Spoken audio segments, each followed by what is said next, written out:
October 1988. The muddy plains of the Magdeburg training area, German Democratic Republic. A biting wind whipped across the vast, churned-up landscape, carrying the metallic scent of diesel exhaust and damp earth.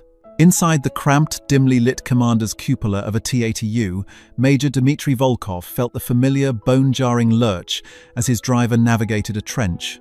The powerful 1,250 horsepower gas turbine engine, the pride of Soviet engineering, whined with a high-pitched fury that vibrated through the steel hull and into his bones. Below him, his crew moved with the practiced, economical motions of men who had spent more time inside this 46-ton beast than in their own homes. For Dmitry, this was home. It was the heart of the Third Shock Army, the iron fist of the group of Soviet forces in Germany, poised to punch through the Fulda Gap and be on the banks of the Rhine in 72 hours. Today was about rehearsing that punch. Target identified. His gunner, Sergeant Borin, announced, his voice a calm, metallic rasp over the intercom. Stationary armor, 2 to 1,000 meters. Through his panoramic sight, Dmitry saw it the stark green silhouette of a mocked-up NATO tank. A Chieftain, perhaps, or an M60. Obsolete coffins. He watched as Borin's hands flew across the fire control panel, the autoloader ramming a 125mm armor-piercing, fin-stabilized, discarding sabot round a tungsten dart known as a Zveroboy, the beast's slayer, into the breach with a hydraulic clang. The sound was the percussion of inevitable victory. "Fire!" Dmitry ordered, his voice flat. The world outside his vision block dissolved in a flash of orange and a cloud of cordite. The T-80 rocked back on its suspension, a violent, satisfying recoil. A second later, the intercom crackled. Direct hit. Target neutralized. A smirk touched Dmitry's lips. It was too easy. They had been practicing this for years, honing the edge of the Red Army's spear until it was sharper than any in the world. They were the heirs to the heroes of Kursk, masters of the tank, and their machines were the finest expression of that mastery. Later that evening, in a damp, smoky briefing tent, Dmitry and his fellow officers reviewed intelligence reports. They were shown grainy photographs of the Americans' newest tank, the M1 Abrams. A ripple of quiet laughter went through the room. The thing was a monster high profile, heavy, and they were told powered by a ridiculously thirsty helicopter engine. 100 liters per hour, at idle, one captain scoffed, shaking his head. They will run out of fuel before they reach the first river. They saw it as a perfect reflection of American culture, bloated, overly complex, and built for comfort, not for the brutal, high-speed reality of a European war. Dmitry had seen the schematics leaked by their GRU spies. He knew its armor was some new composite, but he had absolute faith in the kinetic energy of their tungsten penetrators. Soviet science had solved the problem of armor decades ago. There was no material on Earth that could withstand a hypervelocity dart, traveling at over 1,700 meters per second, striking a single point. It was a matter of physics. He and his men looked at the pictures of the clumsy-looking Abrams and felt not fear, but a surge of confidence. They couldn't wait to meet these land yachts on the battlefield. They were sure they knew exactly what would happen. This supreme arrogance, born from decades of doctrine and a profound misunderstanding of their enemy, was about to be shattered against an enemy they couldn't possibly comprehend. To see more stories of how technology, ideology, and reality collided during the Cold War, make sure you subscribe to Cold War Impact. To understand the Soviet laughter, one must first understand the Soviet soul of warfare. For the Red Army, the tank was not merely a weapon.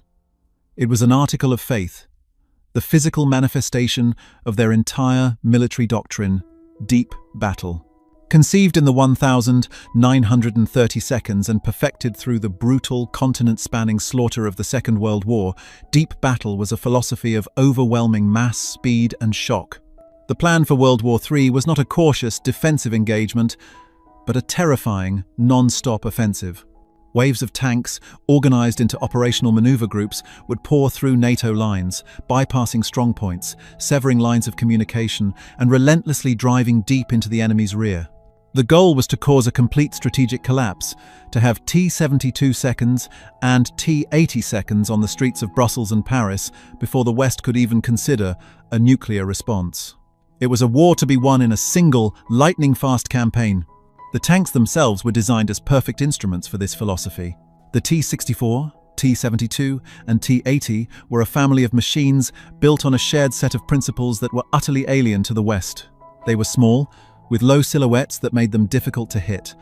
They were lightweight, allowing them to traverse the bridges and soft ground of Europe at high speed. And, most importantly, they were mass-producible. The Soviet Union could churn them out from colossal factories like Uralvagonzavod at a rate the West could only dream of. The secret to their design was the autoloader. By replacing the human loader with a mechanical carousel that sat at the crew's feet, they reduced the crew to 3 and were able to shrink the entire vehicle. This created a virtuous cycle.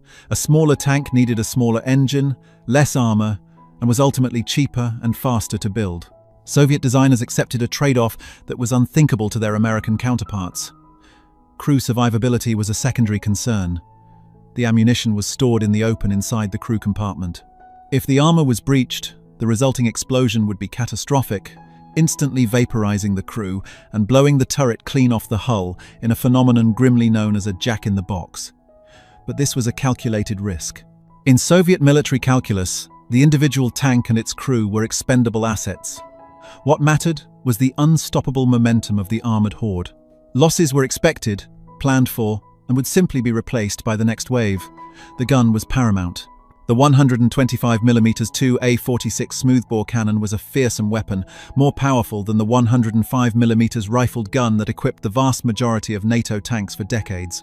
Firing hypervelocity, saboted rounds, Soviet tankers were confident they could kill any tank the West could field, from any angle.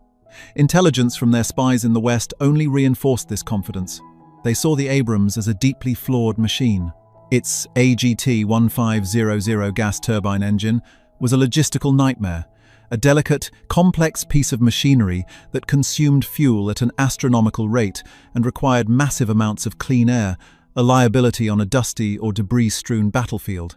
Its sheer size and weight, nearly 60 tons, would confine it to major roads and sturdy bridges, limiting its tactical flexibility. They believed its advanced electronics would be prone to failure in the chaos of combat. To the Soviet mind, the M1 Abrams was a technological folly, a product of a society that had lost touch with the grim realities of industrial-scale warfare. They had built a scalpel for a war that would be fought with sledgehammers. On the other side of the Iron Curtain, the American approach to tank design was born from a place of deep anxiety and a shocking wake-up call. That call came on October 6, 1973, during the Yom Kippur War. In the deserts of the Sinai, Israeli armored brigades, supremely confident after their stunning victory in 1967, were suddenly decimated. Egyptian infantry, armed with Soviet-made Saga anti-tank guided missiles and RPG-7 seconds, stood their ground and slaughtered the attacking Israeli M48 and M60 Patton tanks. It was a horrifying revelation for Western military observers. The era of the tank's battlefield dominance was potentially over. A single soldier with a relatively cheap, man-portable weapon could now destroy a multi-million-dollar main battle tank. The age-old balance between armor and anti-armor had been violently upended. For the US Army, still reeling from the trauma of Vietnam and tasked with holding the line in Europe against a numerically superior Warsaw Pact, this was an existential crisis. They knew they could never match the Soviets tank for tank. Their only hope was to create a tank that could qualitatively overwhelm the enemy, a tank that could survive the new, lethal environment of the modern battlefield. Out of this crisis, the XM-1 program was born, and it was guided by a revolutionary new philosophy. Instead of a balanced design, the American engineers were ordered to prioritize 3 characteristics above all else: even cost, firepower, mobility, and first and foremost, crew survivability. This last point was a radical departure. American doctrine was coming to view the highly trained professional 4-man crew as the most valuable component of the weapon system. The tank was a replaceable piece of hardware. The crew was an investment of time, money, and experience that was nearly impossible to replace in wartime. Every design decision in the Abrams flowed from this core principle. The answer to the new generation of shaped charge warheads and high-energy kinetic penetrators was a revolutionary new armor system developed in secret by the British and codenamed Chobham. It was not simply a slab of steel, but a complex composite matrix of layered ceramics, steel plates, and other secret materials designed to shatter and deflect incoming projectiles. This armor was incredibly heavy, which in turn dictated the tank's large size and immense weight. To move this mobile fortress, designers made another radical choice: the AGT-1500 gas turbine engine. While the Soviets mocked its fuel consumption, American engineers saw its unmatched advantages. It had a phenomenal power-to-weight ratio, giving the 60-ton Abrams the acceleration of a sports car. It could go from a standstill to over 30 miles per hour in a matter of seconds, allowing for shoot-and-scoot tactics that a diesel-powered tank could never match. It was also mechanically simpler than a comparable diesel, and, most surprisingly, incredibly quiet at idle, giving it the ability to lie in a silent ambush, a significant tactical advantage. But the most important innovation was internal. The designers tackled the problem of ammunition explosions by physically isolating the main gun rounds from the crew. The shells were stored in the turret bustle, behind armored blast doors, in a compartment designed with intentionally weak blowout panels on the roof. If the ammunition was hit and detonated, the force of the explosion would be channeled upwards, away from the crew compartment. The crew, shaken but alive, could potentially guide their damaged tank back to safety, get it repaired, and fight another day.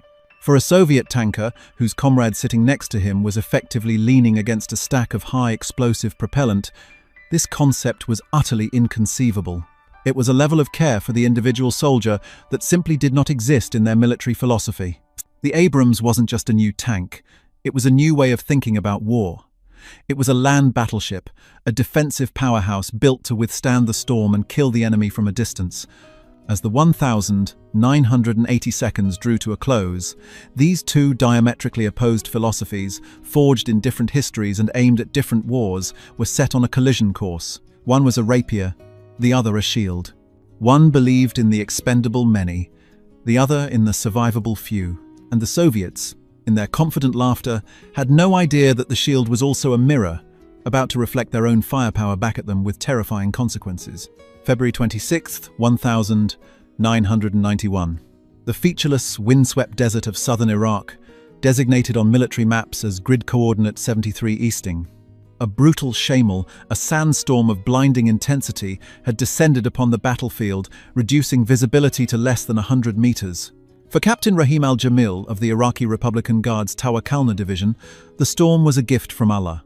He sat buttoned up in the commander's hatch of his T-72 M1, a formidable export version of the Soviet Union's premier battle tank. His unit was dug in, forming a crescent-shaped screen, waiting. His Soviet advisors had drilled this into him for years. In a defensive position, the low-slung T-72 was nearly invisible. Let the enemy come to you. Let them blunder into your kill sack. Herr felt a grim confidence. His tank was a proven design, its 125mm gun a weapon of legendary power. The intelligence report stated the Americans were coming, leading with their new, untested Abrams tank. Rahim and his men had studied the silhouettes. They knew its weaknesses. Its high profile would make it an easy target. Its turbine engine would choke on the sand being whipped into the air by the shamal. He pictured the engagement in his mind, the same scenario he had run 100 times in simulations. The Americans, blind in the storm, would stumble forward. His gunner would acquire a target, a large, clumsy shape materializing out of the swirling dust. He would give the order to fire. The 3BM-42 Mango Sabot round, a depleted uranium penetrator designed by the brilliant minds in Moscow, would slam into the Abrams, punch through its frontal plate, and turn the decadent American crew into incinerated meat. It was the natural order of things. Soviet design philosophy, forged in the crucible of real warfare, would triumph over the bloated, overly engineered American machine.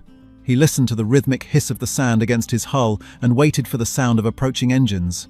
He expected to hear the high-pitched whine of turbines long before he saw anything. His expectations and the entire foundation of Soviet armored doctrine were about to be systematically dismantled in less than 30 minutes of unimaginable violence. The first sign that something was profoundly wrong was not a sound, but a sudden, terrifying silence. Over the company radio net, a frantic voice from a forward observation post screamed, "Enemy tanks! They are all ready!" The transmission cut out in a burst of static. Rahim frowned, straining his eyes against the vision block, seeing nothing but a roiling brown wall of sand. Then, another tank commander, his voice tight with panic, shouted, "I'm hit. I don't know from where. I never saw them." And then, chaos erupted. Through the storm, not in front of him, but somehow among his carefully laid out defensive positions, came the flashes of catastrophic explosions. One after another, his fellow T-72 seconds erupted into incandescent fireballs, their turrets launched skyward like champagne corks, trailing black smoke. There were no muzzle flashes preceding the impacts, no sound of incoming rounds. It was as if the tanks were simply ceasing to exist by an act of an unseen god. This was the first shock, the shock of the unseen. The American Abrams tanks of the 2nd Armored Cavalry Regiment were not blind. They were equipped with a weapon the Iraqis and their Soviet advisors had fatally underestimated: thermal sights. While Rahim and his gunners stared into an impenetrable curtain of sand, the American crews saw the battlefield with crystal clarity. The hot engines and hulls of the dug-in T-72 seconds glowed like white-hot beacons against the cool desert background. For the Americans, it wasn't a battle. It was a target shoot. Then Rahim's gunner yelled, "Target! 11 o'clock! 1,000 meters!" Out of the swirling dust, a shape coalesced. A monster. The M1A. 1 Abrams. It was moving impossibly fast, gliding over the sand with an eerie smoothness, its turret already traversing towards them. It was not the clumsy land yacht he had been promised. It was a predator. "Fire!" Rahim screamed. The T-72 bucked as the 125mm cannon roared, sending its best armor-piercing round across the desert. Rahim held his breath, waiting for the secondary explosion, the bloom of fire that signified a kill. He saw the tracer from his round streak across the sand and strike the Abrams dead center on its frontal turret armor. There was a brilliant, magnesium-white flash of impact, and then nothing. The American tank didn't stop. It didn't even seem to slow down. It just kept coming, a featureless, implacable specter emerging from the storm. The Iraqi crew was stunned. They couldn't believe what they had just witnessed. It was a moment of profound, physics-defying cognitive dissonance. Their beast slayer, the pinnacle of Soviet anti-armor technology, had bounced off the Abrams like a pebble thrown against a fortress wall. The shock was not of failure, but of impossibility. It was as if the fundamental laws of the universe had been suspended. A lifetime of training, a nation's military doctrine, all of it was rendered meaningless in that single horrifying instant. Before Rahim or his crew could process this new reality, before the autoloader could even begin to ram another useless shell into the breach, a flash erupted from the Abrams' main gun. They never heard the sound of the incoming round. The American M829 depleted uranium penetrator, nicknamed the Silver Bullet, travels at nearly a mile per second. For the crew of Rahim's T-72, the world simply ended. The round struck the front of their turret, and unlike their own, it did not bounce. The sheer kinetic energy of the long-rod penetrator turned the T-72's conventional steel armor into a superheated plasma. A jet of molten metal and spall shot through the crew compartment at hypersonic speed, stripping the flesh from their bones and causing the ammunition stored in the carousel to detonate an instant later. The last thing Rahim al-Jamil ever knew was a silent, blindingly white light. For the American tankers of Eagle Troop, 2nd ACR, the Battle of 73 Easting was a blur of thermal signatures and rapid-fire commands. Captain H.R.R.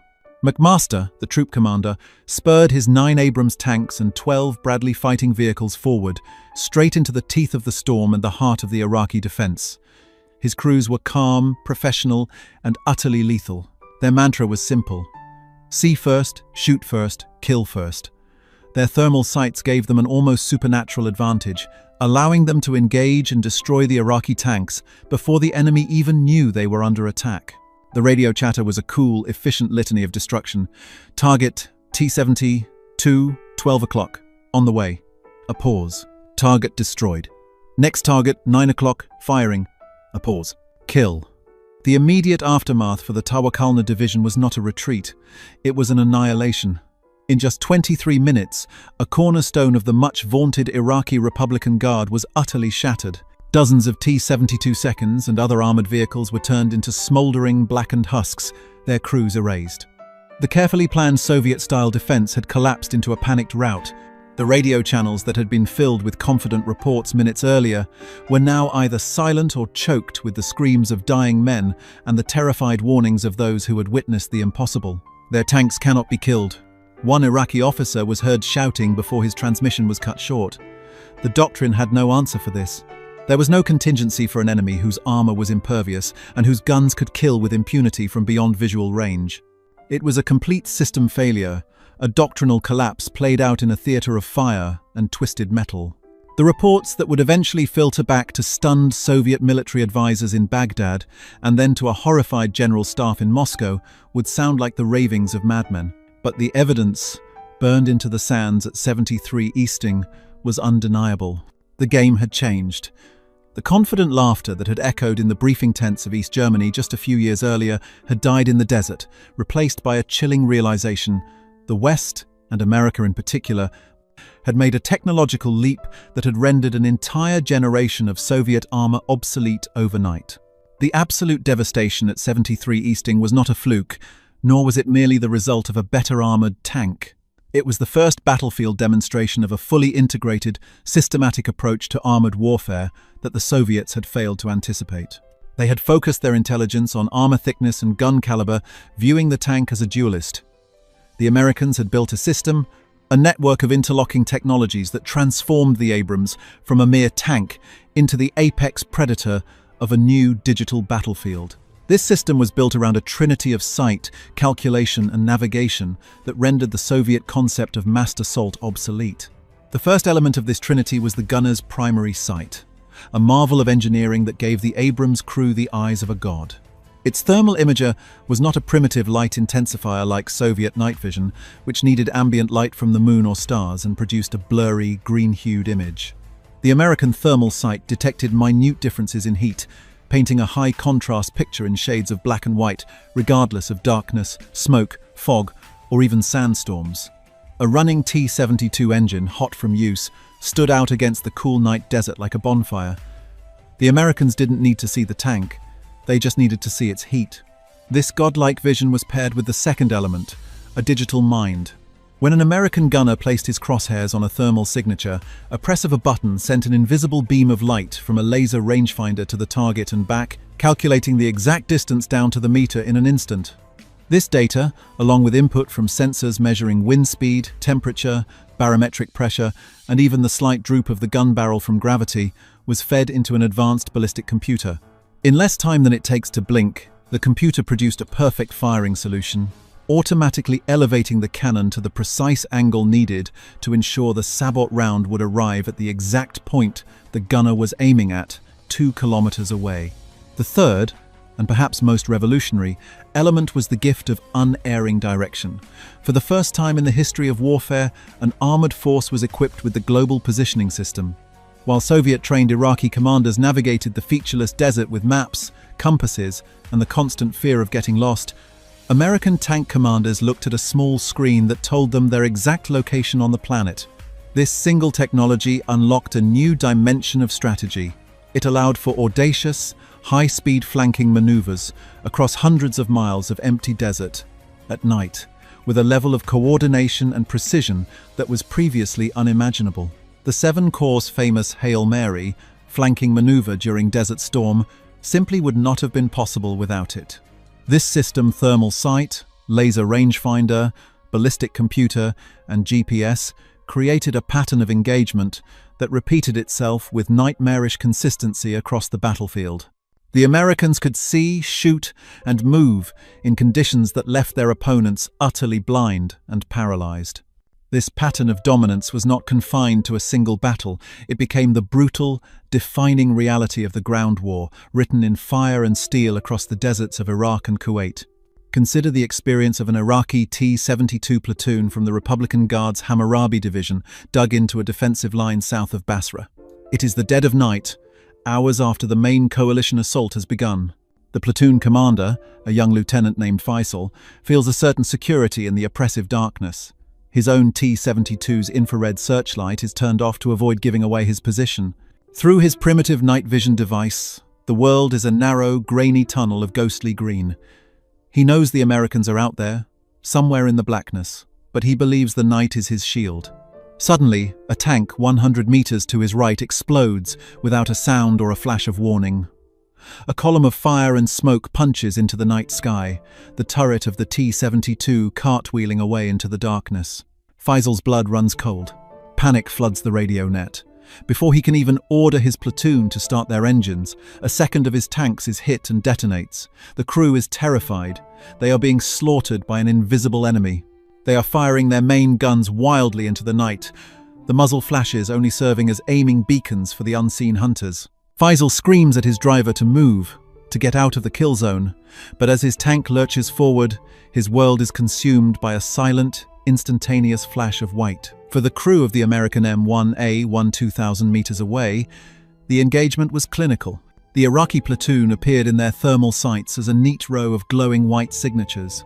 The gunner of the lead, Abrams, a staff sergeant from Ohio, calmly designated the first target. "On the way," he said, his voice flat over the intercom. He squeezed the firing stud. The tank rocked slightly. Without waiting to confirm the kill, he was already traversing to the next bright shape. "Next target," he announced. It took his platoon less than 60 seconds to eradicate Faisal's entire unit. This was not a battle. It was an extermination, and it highlighted the horrifying human cost of the technological gap. In another sector, during the Battle of Medina Ridge, the sheer efficiency of the American system was on full display. Here, the dug-in tanks of the Medina Division, one of the best-equipped units in the Iraqi army, faced the American 1st Armored Division. The engagement demonstrated the stunning effectiveness of the Abrams fire-on-the-move capability. American M1A1S advanced not cautiously, but at speeds of over 30 miles per hour, their stabilized main guns remaining locked on targets as if floating on a gimbal. An Iraqi gunner in a stationary T-72 had the nearly impossible task of hitting a fast-moving target that was simultaneously firing back with lethal accuracy. An American gunner, on the other hand, could track a target while his own tank bounced and swayed over the rough terrain, fire, and score a direct hit from over 2,500 meters away. Eyewitness accounts from the battle describe a relentless rolling barrage of American fire. The Abrams and Bradley fighting vehicles worked in concert, a fluid, unstoppable wave of steel. The Bradleys would engage and suppress Iraqi infantry and lighter vehicles with their 25mm chain guns and Tau missiles, while the Abrams tanks focused on methodically eliminating the T-72 seconds. For the Iraqis, the experience was baffling and terrifying. They were trained to fight a static, defensive war from prepared positions. They were now facing an enemy that moved with the speed and ferocity of a cavalry charge, but possessed the firepower of heavy artillery. In a single day, the Medina Division was shattered, losing hundreds of tanks and armored vehicles. It was a stark lesson in the gap not just in technology, but in tactical philosophy. The Americans had built a system for high-tempo maneuver warfare, and the Iraqis, with their Soviet doctrine, had brought a knife to a gunfight. The ultimate expression of this new American way of war was not tactical, but strategic. The entire ground campaign was predicated on the Abrams' ability to go where no army was supposed to go.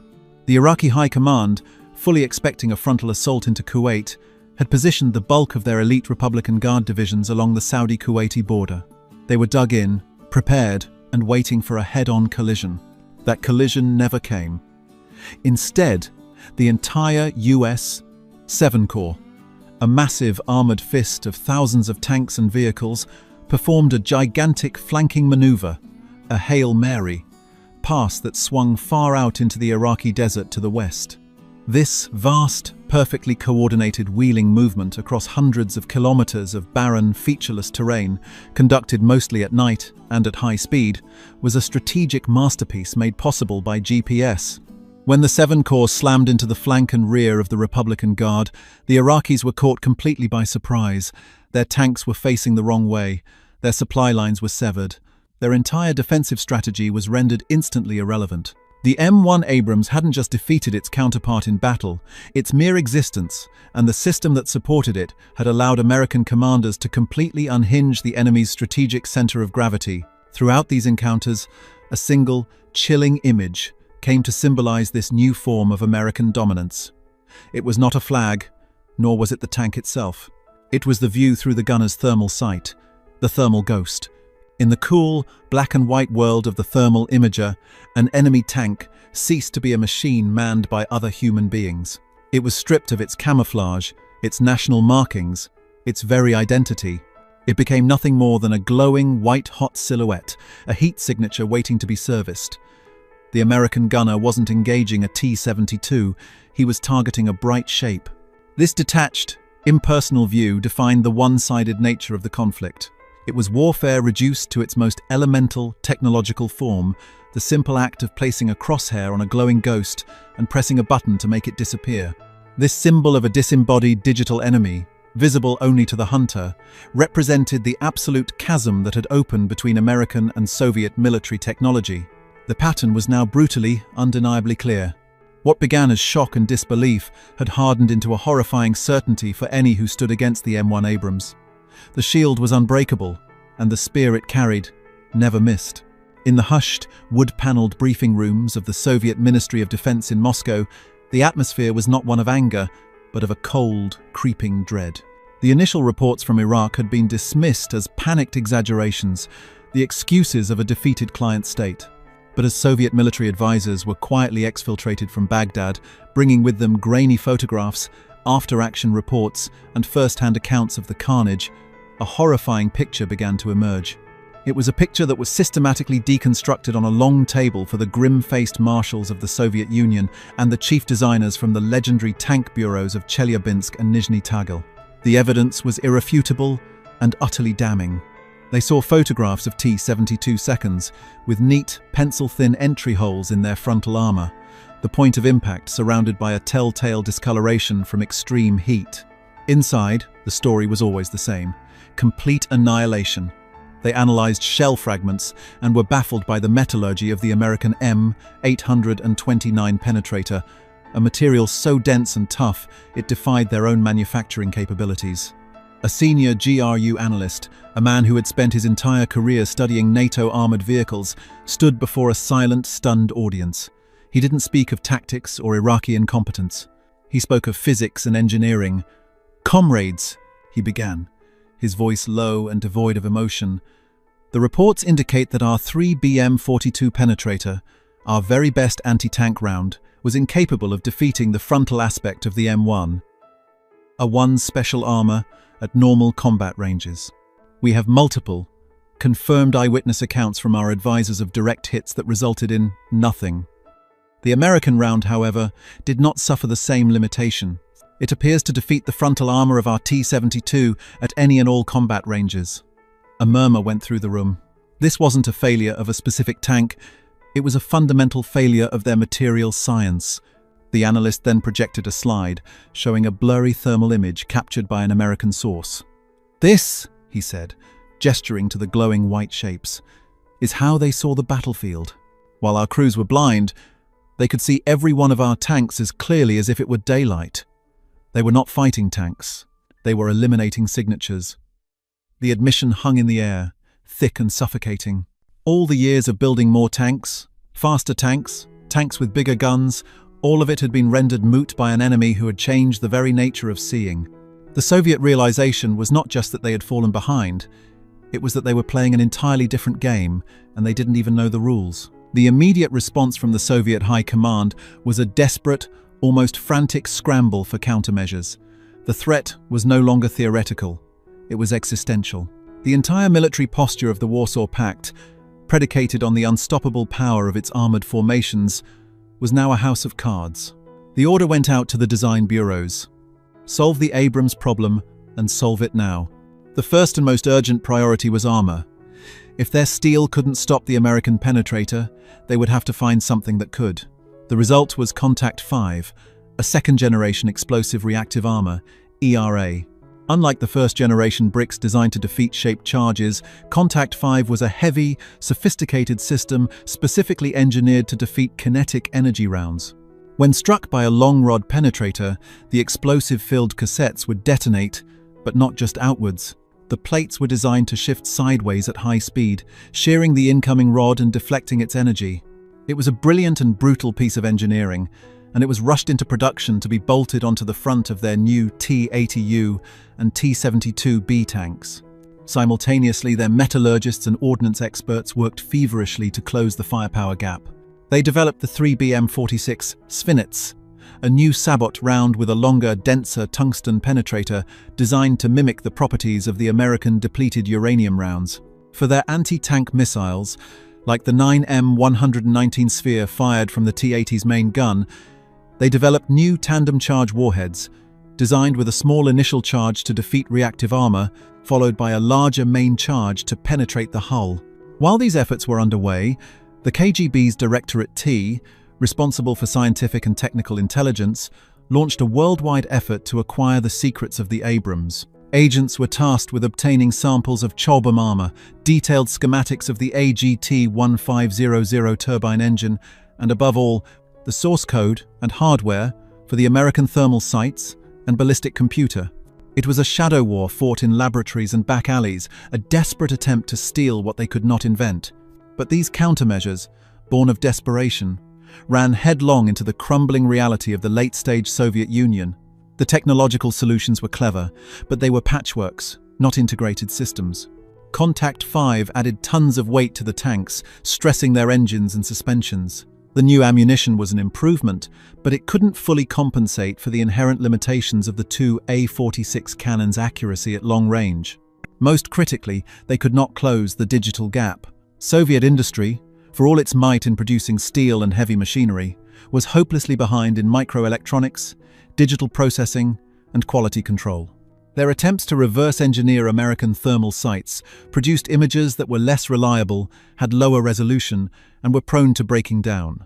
They could copy the hardware, but they couldn't replicate the decades of institutional knowledge, the refined manufacturing processes, and the culture of precision engineering that made the American system so effective. The very foundation of the Soviet command economy, which had allowed them to mass-produce T-34 seconds to defeat Nazi Germany, was now a crippling liability. It could not produce the sophisticated, reliable electronics needed to compete on the digital battlefield. The attempt to counter the Abrams became a microcosm of the Soviet system's final, fatal decay. The psychological impact of this dawning realization on the Soviet military-industrial complex was profound, creating a tone of deep institutional insecurity that replaced the swagger of the early 80 seconds. For the proud tank designers at Uralvagonzavod, men who saw themselves as the best in the world, it was a source of deep professional humiliation. They had spent their lives perfecting a design philosophy, small, fast, simple, numerous, and had been proven catastrophically wrong. They were forced to watch as their finest creations were effortlessly swatted aside on the global stage. For the general staff, it induced a state of strategic paralysis. Their entire plan for a conventional war in Europe, the meticulously crafted deep battle, was now predicated on the assumption that their premier armored units would suffer suicidal loss rates against the M1 Abrams. They could still flood the Fulda Gap with thousands of tanks, but they now understood that it would be a flood of coffins. The earlier confidence was replaced by a grudging, bitter respect for their adversary. They stopped seeing the Abrams as a bloated folly and began to see it for what it was. A manifestation of a technological and industrial power they could no longer hope to match. In a candid, declassified memo from 1991, a senior Soviet armor general summarized the new, terrifying reality for the Politburo. "We have spent 50 years preparing for a war of mass and attrition. The Americans have prepared for a war of information and precision. In Iraq, we saw the result. They can see in the dark. They do not miss. Their tanks are fortresses. To engage them with our current equipment under their preferred conditions is to invite annihilation." The laughter had long since died. In its place was the silent, chilling calculus of defeat. The story of the M1 Abrams versus the T-72 is more than a tale of two tanks. It is the final, decisive chapter in a long, ideological war fought not just with armies, but with competing philosophies of science, industry, and human value. The Soviet Union built tanks. The United States built an integrated weapon system. This distinction is the unique angle through which American dominance was ultimately expressed in the deserts of Iraq. Moscow's approach was hardware-centric, a direct lineage from the T-34 seconds of World War II. Their answer to any problem was invariably more steel, a bigger gun, a more powerful engine. They perfected the individual components of armored warfare. The American achievement, however, was in software, both literally in the code of their ballistic computers and figuratively in the doctrine that bound their systems together. They understood that the tank of the future would not be won by the thickest armor, but by the side that could control information, the side that could see first, decide fastest, and shoot most accurately. This was a victory of a system that valued the network over the node. An Abrams was not just a tank, It was a lethal node in a vast, interconnected web of American military power. Its GPS connected it to satellites. Its thermal sights allowed it to share a common, clear picture of the battlefield with other tanks, with Bradley fighting vehicles, with Apache helicopters, and with A-10 Warthogs circling miles above. This was the quintessence of the air-land battle doctrine, a symphony of combined arms that the Soviets had theorized about, but could never practically implement on such a scale. The Soviet command economy, for all its brute force ability to churn out thousands of identical tanks, was institutionally incapable of fostering the kind of interdisciplinary innovation, precision manufacturing, and quality control needed to build such a complex, integrated system. The Abrams was the product of a society that had mastered the microchip, advanced optics, and global logistics. The T-72 was the product of a society that had mastered the mass production of steel. In 1991, the information age decisively crushed the industrial age on the battlefield. The ultimate, brutal demonstration of this systemic collapse occurred during the night of February 26th and 27th, 1991, on a stretch of road north of Kuwait City that would forever be known as the Highway of Death. Here, thousands of retreating Iraqi vehicles, a mix of tanks, armored personnel carriers, and civilian trucks laden with looted goods, were caught in a massive traffic jam. They were blind, disorganized, and utterly exposed. What descended upon them was not a battle, but a technological reaping. For the Iraqi soldiers trapped on that highway, it was an experience of pure, sensory-deprived horror. The night was pitch black. One moment, they were sitting in a silent, stalled column of vehicles. The next, the vehicle in front of them would simply vanish in a silent, brilliant flash of white light, hit by an unseen Abrams round from a tank positioned on a ridge 2 kilometers away in the darkness. Seconds later, an A-10 Warthog, completely invisible and inaudible until the moment of attack, would sweep down, its 30mm Gatling gun emitting a terrifying buzz that sounded like the tearing of a giant fabric, spewing a stream of depleted uranium shells that shredded trucks and armor alike. Apache helicopters, hovering like ghosts in the night, would unleash Hellfire missiles that seemed to come from nowhere, each one finding a hot engine and turning a vehicle into a funeral pyre. This was not a tank duel, it was a system at work. The Abrams and Bradleys formed a blocking force, their thermal sights identifying and methodically destroying any military vehicle that tried to break out. Overhead, the aircraft, guided by target information from ground forces and J-STAR's surveillance planes, dismantled the column piece by piece.